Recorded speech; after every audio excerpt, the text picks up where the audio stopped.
My name is Natalie. I'm 35, a programmer at a tech startup in Seattle. My life now revolves around clean lines of code and a cozy apartment. But 5 years ago, everything collapsed. My husband, Derek, left me and our daughter, Lily, to run off with another woman. He vanished, took all our shared assets, and left behind a cold message demanding a divorce. 5 years later, he suddenly came back, standing at my doorstep with her and a little girl, speaking as casually as if no time had passed. I need $75,000 for emergency surgery and, if possible, a new car. Before I tell you what happened next, let me ask you this.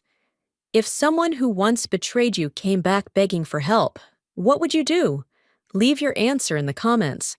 Thank you for being here. Now, let me tell you my story. The day Derek left, it felt like all the air had been sucked out of the house. The sound of the door closing was dry and final, dragging with it a void that would never be filled. He didn't say a word, just sent one text. I want a divorce. Period. No explanation, no turning back. I stood in the kitchen, gripping my phone, my heart pounding so hard I thought it might burst. Lily, just 3 years old, clung to my leg and looked up, asking, "Where's Daddy, Mommy?" I knelt down, hugged her, and tried to hold back tears. I had no answer. We used to have a simple life, not wealthy but stable. I trusted him so completely that I never even checked our accounts, until the day the bank notified me everything was gone. All he left behind was a divorce petition and a mountain of credit card debt in my name.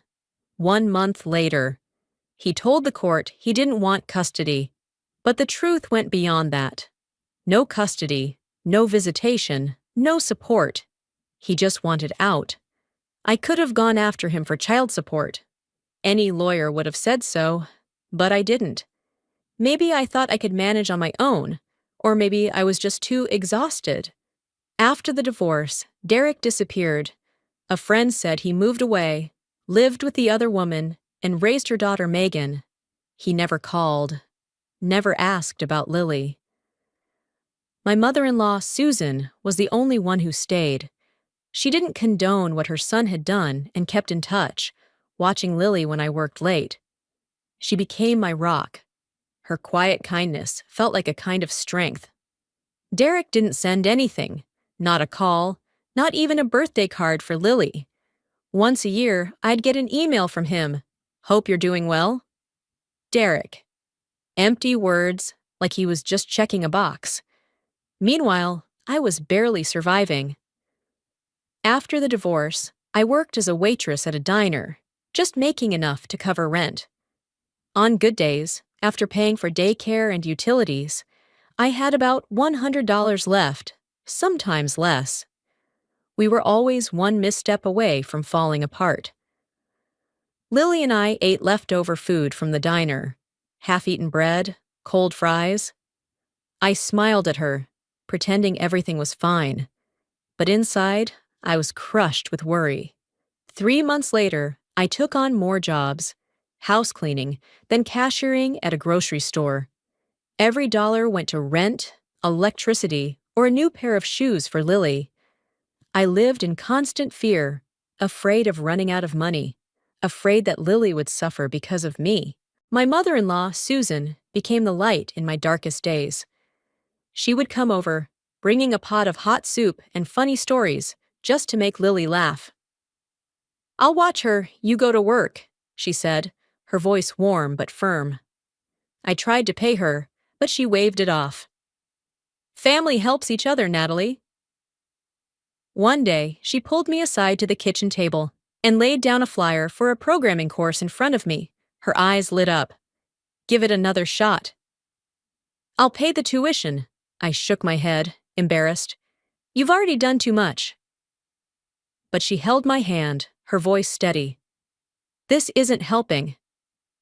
It's investing in you." I looked at her wrinkled hand, resting on mine, trembling but firm, and for the first time in months, I felt a flicker of warmth in my chest. I enrolled in the course and started learning from scratch. The numbers and lines of code felt like a new world, one with rules and structure, unlike the chaos of my life. I studied at night after Lily went to sleep, my eyes burning under the glow of the screen. And I was good, really good. I felt alive every time I solved a programming problem. That same year, while I was still in the course, a major tech company sent me a job offer. When Helen visited, she placed a check in front of me and said, "If you want to start something of your own, here's the capital." "I believe in you." I simply squeezed her hand gently and shook my head. "I want to build it myself, Mom. If I've made it this far, I can build a life with my own two hands."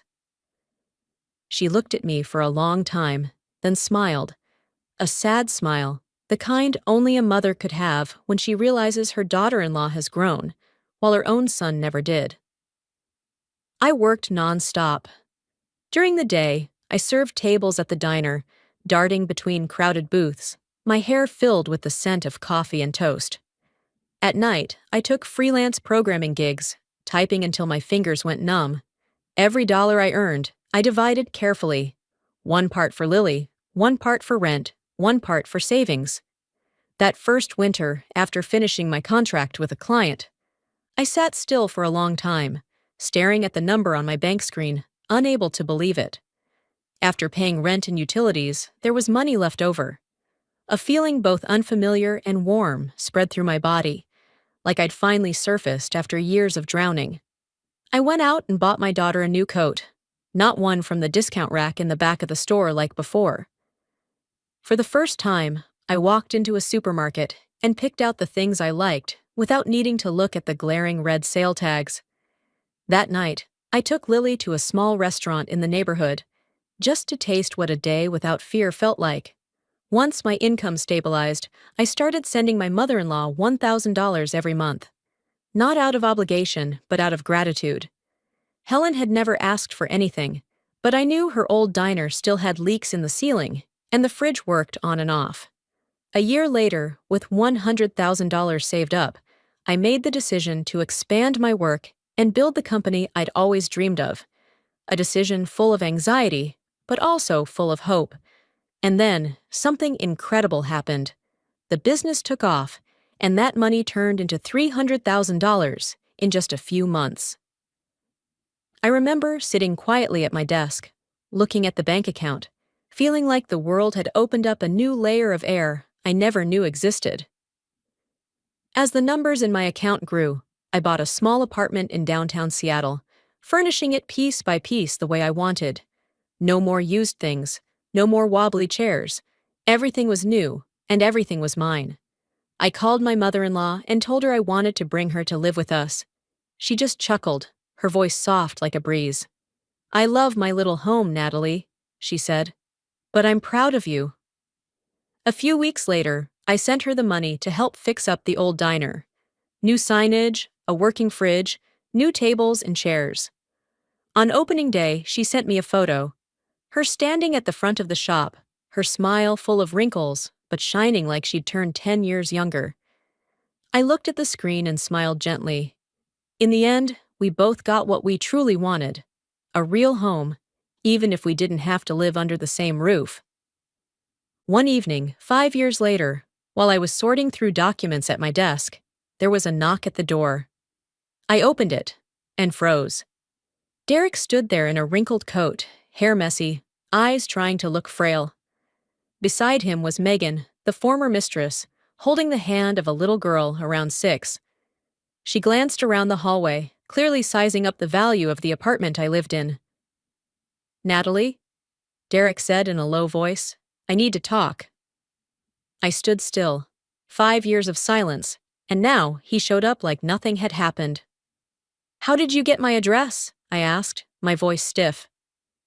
"Susan gave it to me," he replied. "We just moved to Seattle. Thought we should be near our daughter. I didn't know what to say." I stepped aside and let them in. We sat in the living room. Derek's eyes wandered. New sofa, white curtains, city skyline outside the window. "You've done well," he said. "I'm proud of you." I nodded. not believing a word. He went on, spouting cliches about missing his daughter, wanting to be closer, how family was important. Then he got to the point. "I need emergency surgery," he said. $75,000. Can you help? It felt like being punched in the gut. Before I could respond, Megan chimed in. "This apartment's tiny for someone who makes your kind of money," she said with a sneer. "Your car sucks too. Must be a boring life," I stared at her. She spoke like I owed her some explanation. "I need time to think," I said, trying to stay calm. Derek nodded, forcing a tired smile that barely looked sincere. "Of course." "Take your time." They left a few minutes later. I sat on the sofa, head spinning, like the whole house had been turned upside down without anyone touching it. I called Susan. "Derek came to my house," I said. Silence for a moment. "What did he want?" she asked. $75,000. For surgery." More silence. "It's your decision," she said carefully.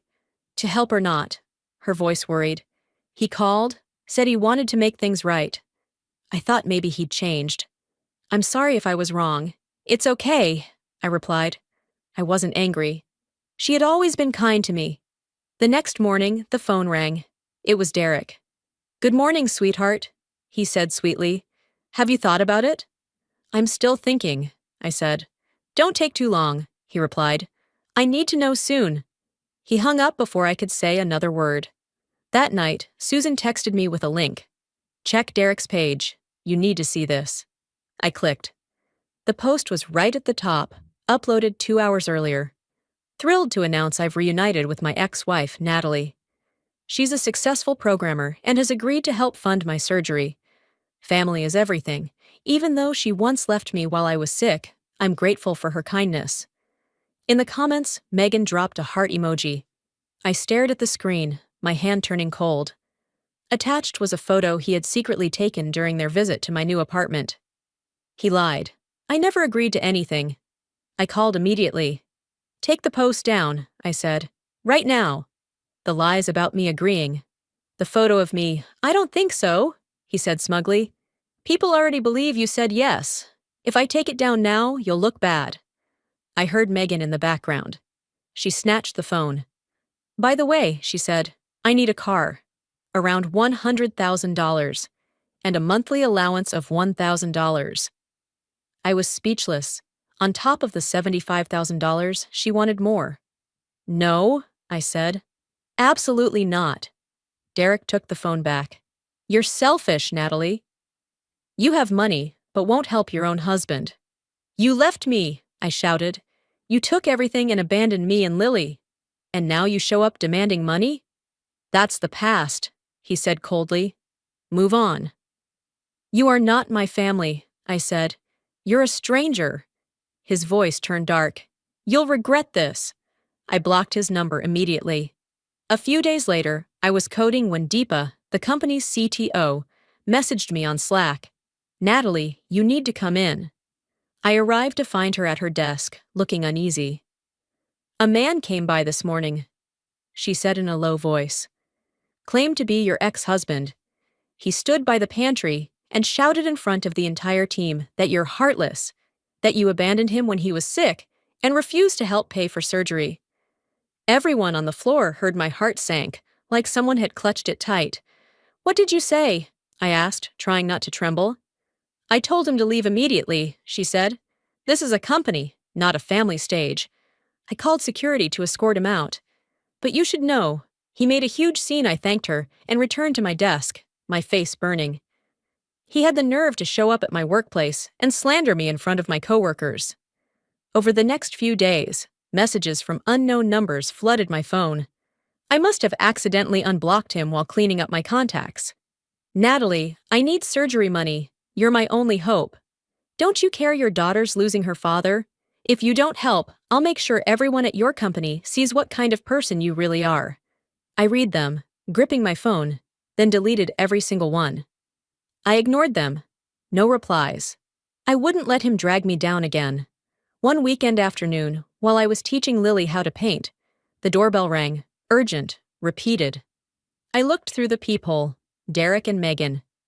He held an old teddy bear, his smile crooked.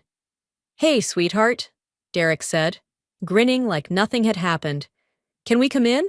I just want to see my daughter for a bit."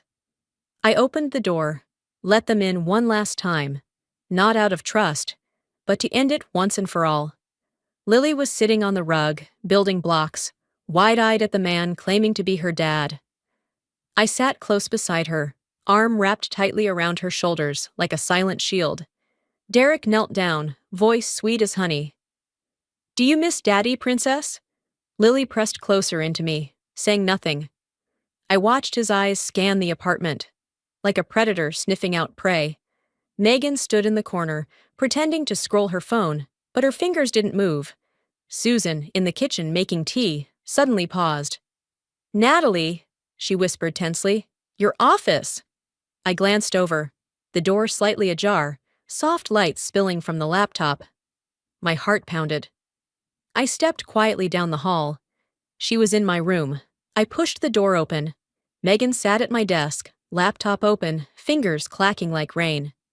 The screen showed a black command line window. I lunged, yanked the power cord. The screen went black. Megan turned, face pale, but quickly put on a fake smile. "What are you doing?"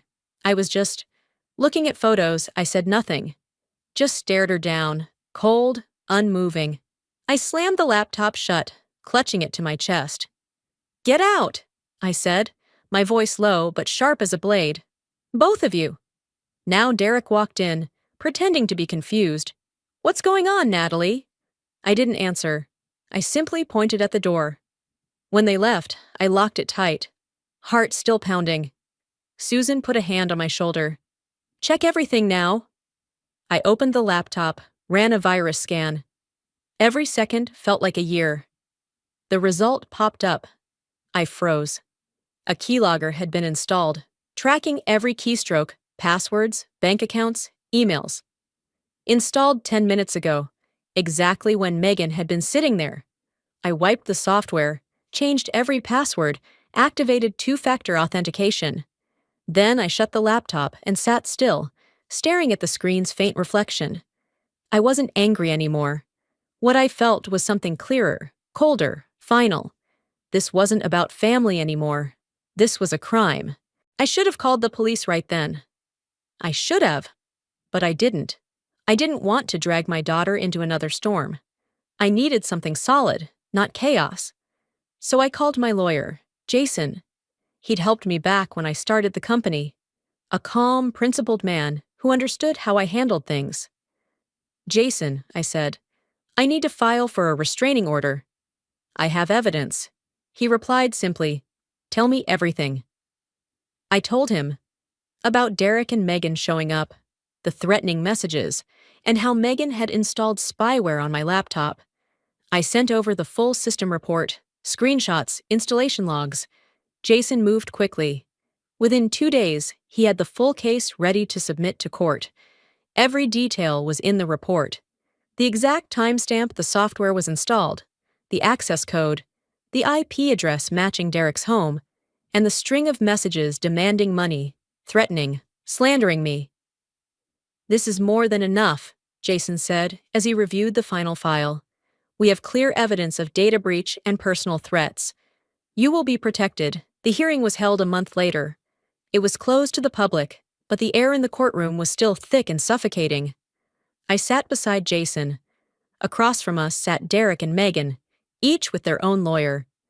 The judge read through every page of the evidence, his eyes pausing on the system log. "This is a serious offense," he said slowly. "Installing software to steal personal data, unauthorized access to financial information.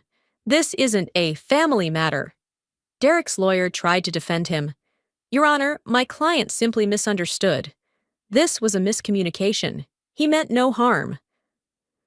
But the judge cut in. "He's 32 years old. That's old enough to know better. This is no misunderstanding." The gavel came down. The restraining order was granted permanently. Derek and Megan were forbidden from contacting or coming near me and my daughter, with a 500-foot radius around our home and my workplace. Walking out of that courtroom, I felt something strange. Not joy, not hatred, just a quiet emptiness. I had protected the life I built. And this time, no one would ever violate it again. I thought it was all over after the trial. But 3 days later, while I was sitting in front of my work monitor, finishing the last lines of code for a project, my phone suddenly buzzed. A notification from the bank. Two-factor authentication request. I froze. My heart raced. A rush of possibilities ran through my head. System glitch. Wrong account. I opened the banking app, my fingers ice cold. The transaction history was right there. A transfer request for $25,000 to a strange account, initiated just 10 minutes earlier. The two-factor authentication had blocked it in time. But just seeing that number felt like someone had broken into my home in the middle of the night and rummaged through every drawer. I called Jason immediately. My voice trembled, but was steady. Jason, he tried to withdraw money again. It just happened, on the other end. He paused for a few seconds, then said firmly, "Don't touch anything." "I'm calling the police now." That sentence, short and sharp, felt like the final lock clicking into place. I sat there, hearing my heartbeat sync with the ticking clock, in a room where only the soft hum of the air conditioner remained, like the ragged breath of fear itself. The police launched the investigation the same day. They worked with the bank's cybersecurity team to trace the IP address that initiated the transaction. I followed every step of the updates closely. I still remember the fourth night after it happened, just after I had tucked Lily into bed, when my phone rang. It was the lead investigator. His voice was steady and cold. "We've found it, Ms. Natalie." The transaction was made from Derek Carter's personal device. I stood there, frozen, speechless for a moment. He continued, voice lower now. "He didn't just violate the restraining order. This was intentional fraud. We'll begin filing criminal charges." "Thank you," I whispered, then hung up. In the quiet apartment, streetlights poured through the curtains, casting a long strip of light on the wall. I held my daughter close, feeling the warmth of her small body. A part of me, just a small part, still felt pity. After all, he was once the man I promised to grow old with, and he is Lily's father. But the rest of me, the part that had become all too familiar with betrayal, manipulation, and midnight phone calls, felt only a chilling sense of relief. A week later, the police sent the final report. Derek and Megan were charged with data breach and financial fraud, placed on probation with a criminal record. I didn't attend the hearing. Jason represented me. When he called to inform me, he kept it brief. I stayed silent, staring out the window. The city lights still burned bright. Months passed, slowly, like the final scenes of a horror film winding down. Derek and Megan remained on probation, required to check in weekly with the court. They carried a criminal record now, a permanent stain that would keep them from pulling the same stunt again. According to Susan, I heard Derek sold his last car, then vanished with Megan out of the city. No one knew exactly where they went, and I didn't care. I didn't want to know. I just wanted them out of my life, like a nightmare that finally fades with the sunrise. I took a few days off work, needing to clear my mind of their shadow. I took Lily to the park, sat by the lake, watched her run around and laugh freely. Susan called every night, her voice warm. "Are you okay, Natalie?" We made it through. I smiled, truly, for the first time in so long, feeling peace. I had protected my little family.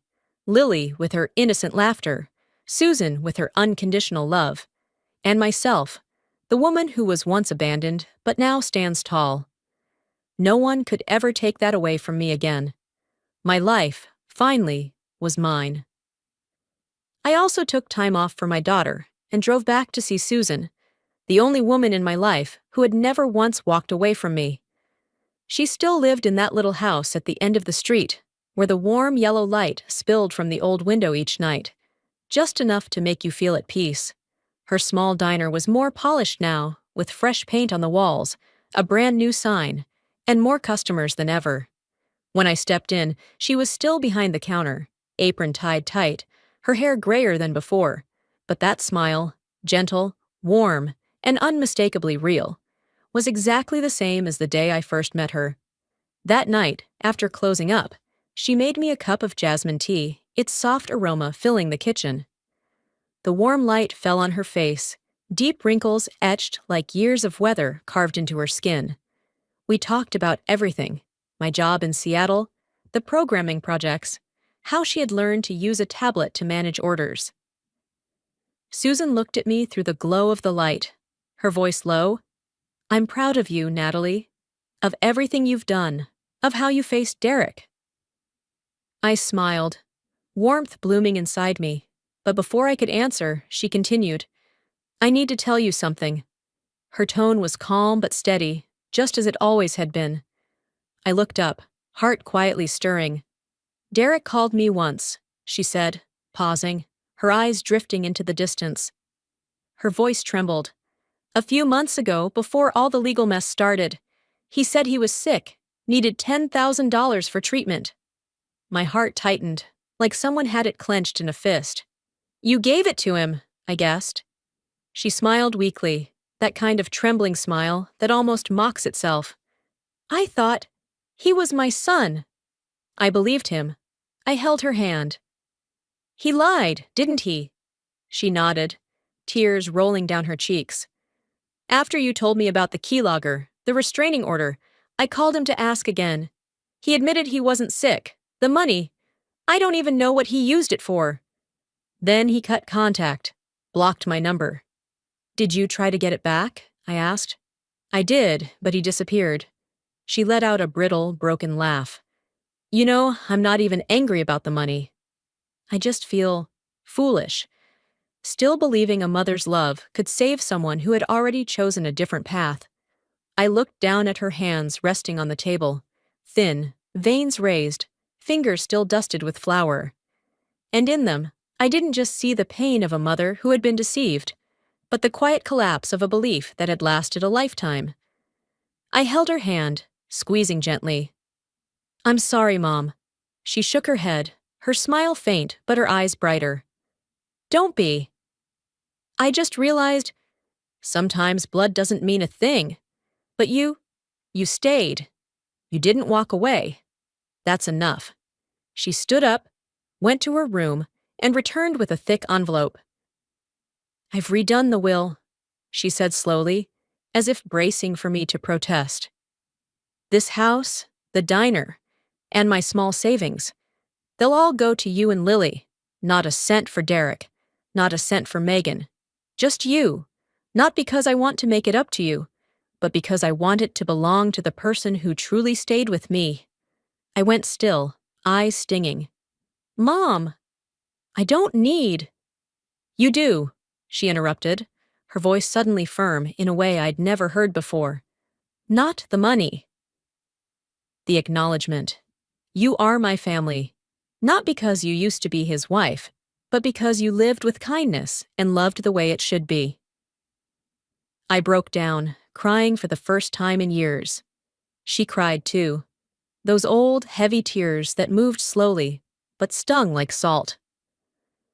We sat there in the little kitchen, the clock ticking quietly in the background, and I knew I had found home. Not in Seattle, not in the fancy apartment, but here, beside Susan, beside Lily. Maybe in that moment, we both finally understood. Sometimes, true family isn't made by blood, but by the people who choose to stay, even when no one asked them to.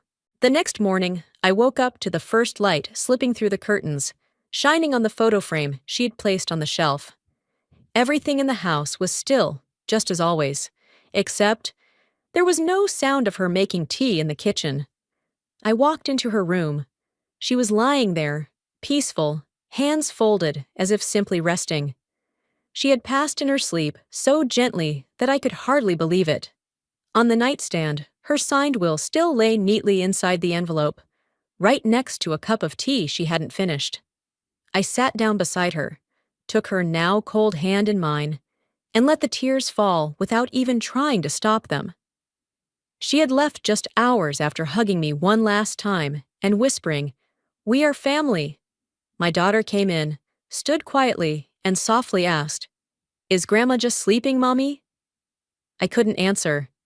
In that sunlit room, I realized that the one woman who had ever held me without judgment was gone forever. The funeral was simple, just a few close neighbors, her former coworkers, and me with my daughter. I kept the last promise I made to her. No one mentioned Derek, not a single word. We scattered her ashes into the little river behind the diner, the one she always said, "When water flows, sorrow goes with it." As the final handful of ash dissolved into the wind, I felt like a part of my heart was washed clean, no longer hurting, just empty. I didn't cry anymore. I couldn't cry anymore. But inside me, a new wound opened. A second loss, deeper than even when Derek left me. After the funeral, I returned to Seattle. The apartment suddenly felt wide and unbearably quiet.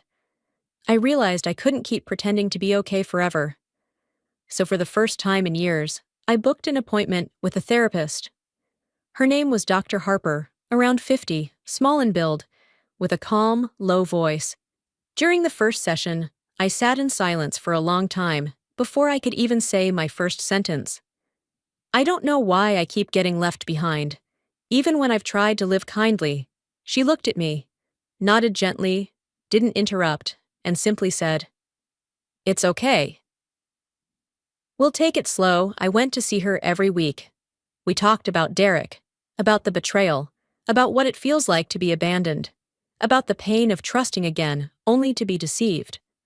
I told her about my mother-in-law, too, about how she passed, without any final words, leaving behind only the kind of peace that makes the living weep. Each time I left therapy, I felt a little lighter. I no longer obsessed over those who had left, but began to feel grateful for those who had stayed, even if only for a short stretch of my life. As the months passed, I started to see more clearly that sometimes leaving is also a form of love, and that I could still start over, even with wounds that had yet to fade. I stopped asking myself if I should forgive Derek, if I should try to save him one more time. I stopped blaming myself for not being able to keep Susan. I began thinking about the future, about Lily, and what I could do with the money I had earned. I was financially stable, investing well, with higher returns than ever. But money didn't fill the emptiness. It only gave me choices. I used a portion of my savings to donate to vocational programs for single women like me, 5 years ago. Lost, alone, but still resilient. I didn't want them to have to rise alone in the dark. I wanted them to know that somewhere there was still light, even if faint. Just like the light I once received. My company continued to grow. New projects, long meetings, mornings full of emails, and quiet evenings at my desk. The programming projects I now led were no longer about survival, but creative freedom. Spaces where I could shape the future with clean lines of code. Investments that once felt risky now flourished, providing the security I used to crave during those long nights counting every dollar. I worked for the joy of building something meaningful, just like the way I once stitched my life back together, carefully and patiently. My investments began generating steady returns. I kept allocating a portion toward scholarship funds. Every time I received photos of smiling children at graduation ceremonies, I felt a small, invisible thread connecting me to people I had never met. A thread of understanding, of wounds once raw, now transformed into strength. I began forming small routines, everyday actions that became a ritual of healing. Each morning, I woke up earlier to make a cup of coffee exactly the way Susan used to. Lightly bitter, warm, with a splash of milk, to remind me that life still holds sweetness amidst the loss. I tidied the apartment, rearranged old photos, Lily beaming next to Susan, those moments we baked together in the tiny kitchen. Not to forget, but to hold them as pieces of a more complete picture. I went on to donate another $50,000 to the scholarship fund, like a promise to myself and to the children still struggling, those who, like me 5 years ago, were lost, alone, but still standing. Every weekend, I took Lily to visit Susan's old diner. I could feel her absence like a gentle silence, not painful anymore, just a soft part of memory. Lily ran between the wooden tables, drawing pictures and whispering to Susan's photo on the wall. "Grandma, I learned a new word today."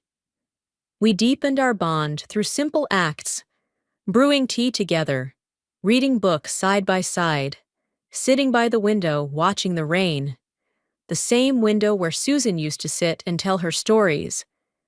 That was my real family, not Derek and his lies, not Megan and her greedy eyes, but Lily, with her innocent laughter, Susan through the memories that lingered, and a connection that didn't need promises, only the quiet presence that repeated, day after day, like a poem that heals. Sometimes I still thought about the past, not as piercing memories, but as shards of mirror reflecting parts of who I am. I didn't regret any of it, because without those dark days, I would have never understood the meaning of peace. I had once lost almost everything, my marriage, my faith, even my self-worth. But slowly, piece by piece, I rebuilt them with bare hands and a heart that had learned when to stay silent. I don't know where Derek and Megan are, probably wandering some distant city, carrying their criminal records and failed schemes. And I don't care anymore, truly don't, because my freedom is no longer tethered to them. I feel peace now, the kind that settles like still water after a storm, where I can look into the mirror and see a woman who made it, who rose above Derek leaving, who carried the grief of losing Susan, and still chose to begin again with steady steps. My life is simple now. I work, raise my child, read books, write a few journal lines, and smile when I think about the people who once helped me stand. I no longer search for validation from others. I don't need to be loved to feel worthy. I just need myself, steady enough, kind enough, and quiet enough. This life, finally, truly belongs to me. And maybe, if I had to say one thing to close it all, it would be, some wounds never disappear, but one day you'll look back and see they've bloomed. And if you're still listening, maybe you too have walked through storms like I have. Loss, betrayal, and nights that felt endless. I just want to say this to you. You'll be okay. One day you'll wake up and realize you're no longer shaking. Please share your story in the comments. I read them all. And who knows, maybe your story will be the light someone else is waiting for.